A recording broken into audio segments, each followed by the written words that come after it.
Bien, llegó el momento de la entrevista especial de Punto de Equilibrio, pero llegó a una entrevista económica, Viviano de León. La economía es uno de los elementos importantes en la vida de los seres humanos. Fundamental, señor, y más en este tiempo de bolsa de valores, el dólar, el petróleo.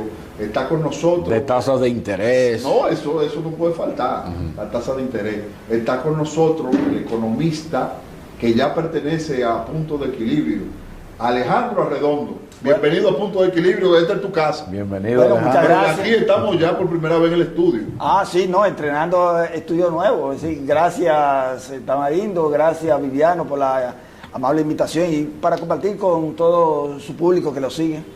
Alejandro, la economía siempre tiene que marchar y si se está torciendo, como se dice popularmente, hay que enderezarla. Entonces quisiéramos que nos hable, todos sabemos las consecuencias de la pandemia, también las consecuencias de la guerra entre Rusia y Ucrania, y lo que esto ha significado en las economías, no solamente de la República Dominicana, sino del mundo. Entonces, háblanos de cómo va la economía dominicana, cómo ve todas estas medidas que ha estado tomando el Banco Central para tratar de conducirla por un rumbo que no nos afecte ni a los ciudadanos ni tampoco al gobierno. Bueno, sí, la economía dominicana, a pesar de las adversidades externas que ha tenido que enfrentar por producto de la guerra entre Rusia y Ucrania, ese conflicto bélico, y también por la serie de factores como la disrupción en la cadena de suministro,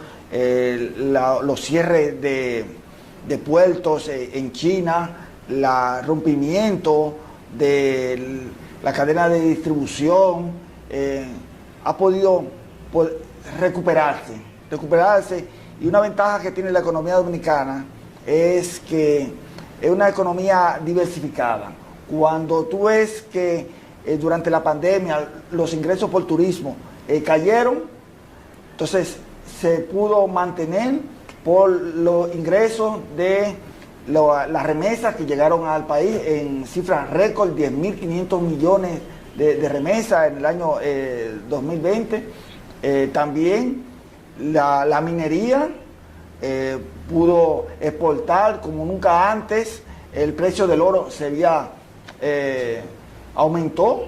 La onza Troy llegó a costar $1.274 la onza Troy.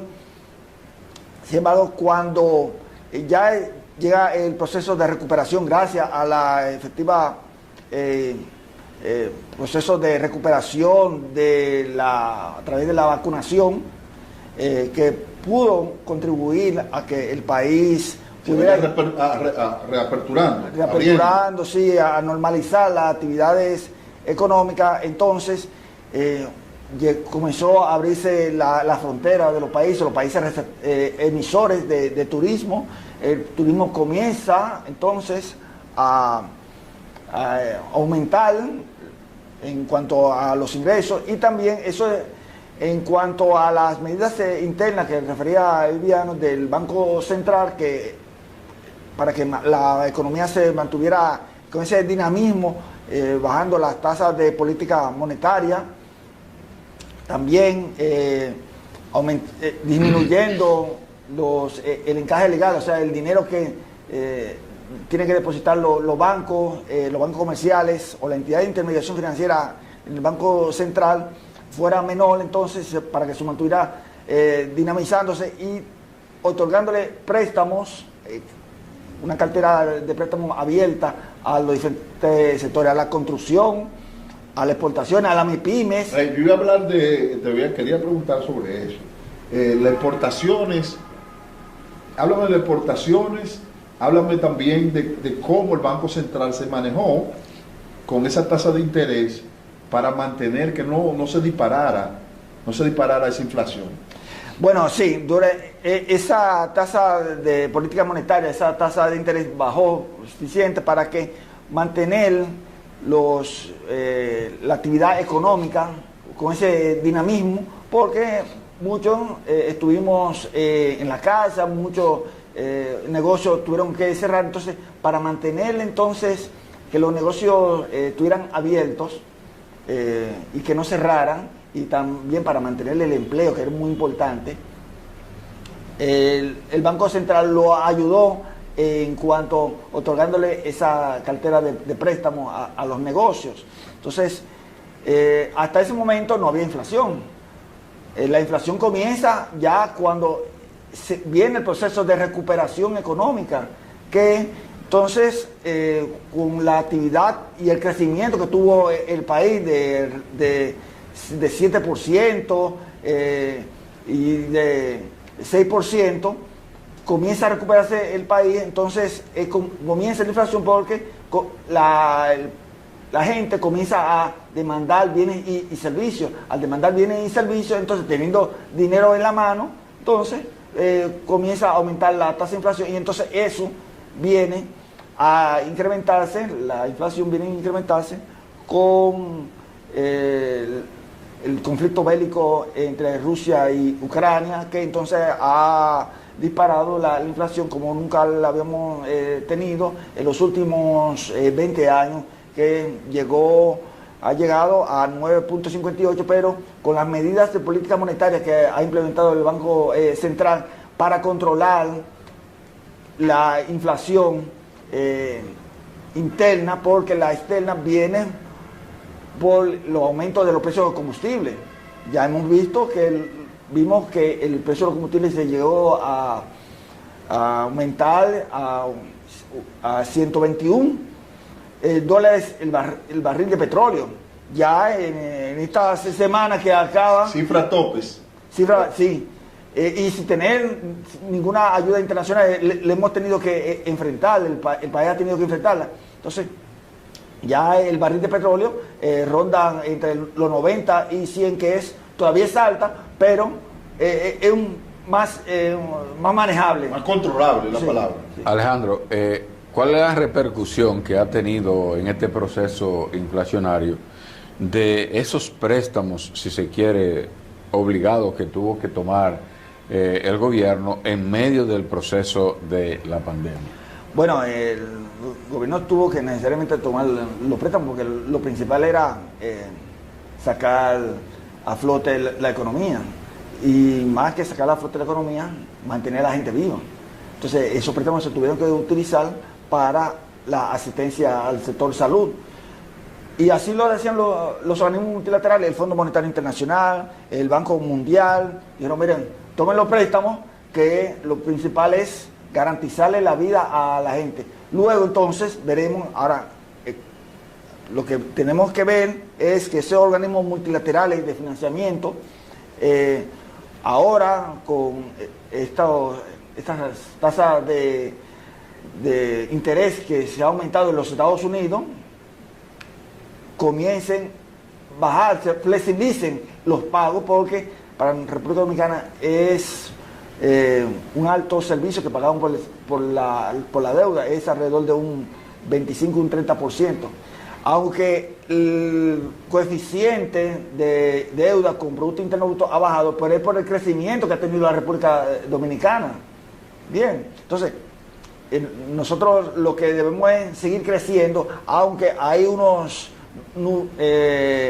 nublazones en el entorno internacional, el caso de Rusia-Ucrania, las tensiones con China, Taiwán, el aumento de la tasa de interés de la Reserva Federal, que están ahí pendientes, y República Dominicana es el único país de América Latina que ha podido salir a flote. Si ustedes ven los países de América Latina, lo que está sucediendo en Chile, en Argentina, en Panamá, que hubo protestas, se ha podido mantener esta estabilidad social muy importante para que al país lleguen las inversiones extranjeras y puedan generar empleos. ¿Crees tú, cuál es tu visión a futuro de cómo el Banco Central va a manejar la tasa de interés? Mira, nosotros tenemos una estrecha relación con nuestro principal socio comercial, que son los Estados Unidos. Tenemos Haití, pero es los Estados Unidos donde se destinan alrededor del 85% de nuestras exportaciones, y donde están la mayor cantidad de dominicanos y de donde viene la mayor cantidad de inversiones de los Estados Unidos. En la medida en que la Reserva Federal de los Estados Unidos que aumente la tasa de interés para ellos controlar la inflación de ellos, allá que ronda el 9.48%, casi 10%, lo nunca visto hace 40 años. En esa medida, entonces, el Banco Central va a tener que ir aumentando la tasa de política monetaria, o sea, la tasa de interés. Pero todavía se espera que suba más la tasa de interés. Sí, porque si sube allá la tasa de interés, entonces el inversionista que tiene dinero aquí en certificado financiero, en dólares, digo, pero allá me están pagando más, entonces lo que se puede producir es que los dólares que tienen aquí, no estamos hablando de lo que tienen 50, 100 dólares, 200 dólares, estamos hablando de miles de millones de dólares que tienen inversionistas aquí en certificado financiero. Digo, no, pero si allá me están pagando más por la tasa de interés, mejor me lo llevo para allá y me pagan más. Entonces es buscando la rentabilidad en un momento de crisis. Entonces lo que debemos de evitar que en el país suceda que haya un desbalance en cuanto a la salida de dólares que tanto necesitamos. Estamos diciendo entonces que el aumento de la tasa de interés tiene una relación con respecto a detener la fuga de capitales. Sí, así es. ¿Cómo se vislumbra la economía, o sea, hacia el futuro? ¿Qué se ve hacia el futuro respecto a la economía dominicana, a sabiendas de que en medio de todas estas adversidades pues hemos salido hacia adelante? ¿Qué se vislumbra a mediano y largo plazo? Hacer un vaticinio, un pronóstico sobre la economía dominicana en un mundo con tanta incertidumbre. Yo puedo estar diciendo ahora algo, pero puede ser que al salir por la puerta suceda un evento geopolítico, geoeconómico, que cambie todo. Entonces, yo trato de ser un tanto cauto con eso. Ahora, yo lo que te digo es lo siguiente. La economía dominicana seguirá creciendo en un 5% de su Producto Interno Bruto. Y es a partir de ahí que se puede generar empleos en la República Dominicana, manteniendo políticas monetarias y fiscales acordes. En cuanto a lo interno, yo creo que debe seguir los subsidios hasta tanto se mantenga esta situación de incertidumbre para mantener la paz social en la República Dominicana, y que el gobierno haga inversiones en materia de capital, o sea, en construcción de puentes, de carreteras, de edificios, para generar entonces empleo, y que el sector privado se le garantice la seguridad jurídica para ellos poder hacer negocios que son lo que representa alrededor de un 85% de la economía dominicana. Bien, señores, esta es una conversación con Alejandro Arredondo, economista dominicano, prácticamente. Ya pertenece a Punto de Equilibrio. Claro, prácticamente estamos en la parte final de esta entrevista, pero Alejandro, ¿cuáles son las recomendaciones que tú le haces pues a los ciudadanos? Y te enlazo esta pregunta con respecto a si tú consideras que este crecimiento que se está viendo en la economía en medio de todas estas adversidades, si el pueblo ya no está percibiendo y beneficiándose de este crecimiento. Mira, las recomendaciones para el pueblo dominicano es que el gobierno está haciendo un sacrificio en cuanto a los subsidios a los combustibles. Hasta la mitad de año los subsidios a los combustibles representaban alrededor del 73% de los subsidios. Estamos hablando de unos 25.700 millones.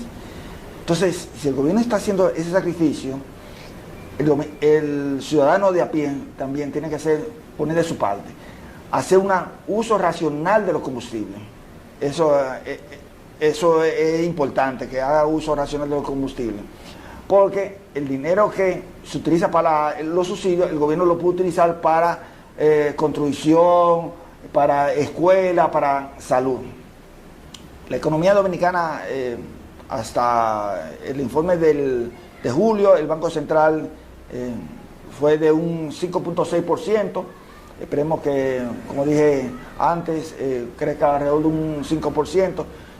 Nosotros debemos continuar con políticas acordes entre política monetaria y políticas fiscales que puedan cerrar el año con un alto nivel de empleo para el país. Bueno, señores de Punto de Equilibrio, hemos tenido el plato fuerte de la economía. Como vamos a traer a Redondo Viviano periódicamente, como dijimos, claro, aquí en Punto de Equilibrio. Señores, gracias a Alejandro Arredondo y continuamos con Punto de Equilibrio.